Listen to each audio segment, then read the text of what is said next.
First here at 5, new developments in the case surrounding the Kingdom of God Global Church.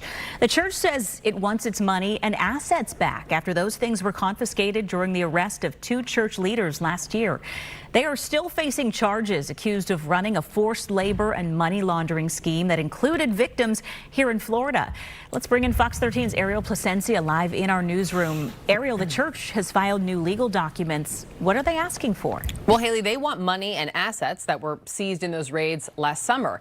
And according to new court documents, their argument is, number one, the church is still holding services, so it needs those funds to pay what it calls normal expenses. And number two, the church says it has not been charged with any wrongdoing, even though its leader has.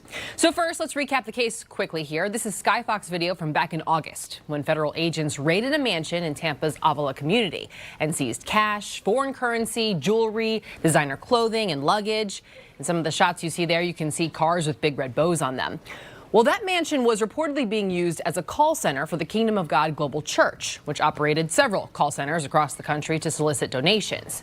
But past employees have described mental and physical abuse while working for this church. This is David E. Taylor, the church's leader, who calls himself an apostle. He and fellow leader Michelle Brannon were arrested last fall, accused of manipulating followers into working long shifts at these call centers. Court documents allege these workers were pressured into relentlessly soliciting donations that generated about $50 million over the last decade. Federal prosecutors say Taylor used violence and threats to control followers, while he and Brannon enriched themselves with these donations. Now, all of that brings us to today. The church just filed a petition about 2 weeks ago, basically saying they want roughly $4 million in bank accounts, as well as a collection of physical assets back. Their argument is that these things are not connected to the alleged crimes, and that the church itself has not been charged with any wrongdoing.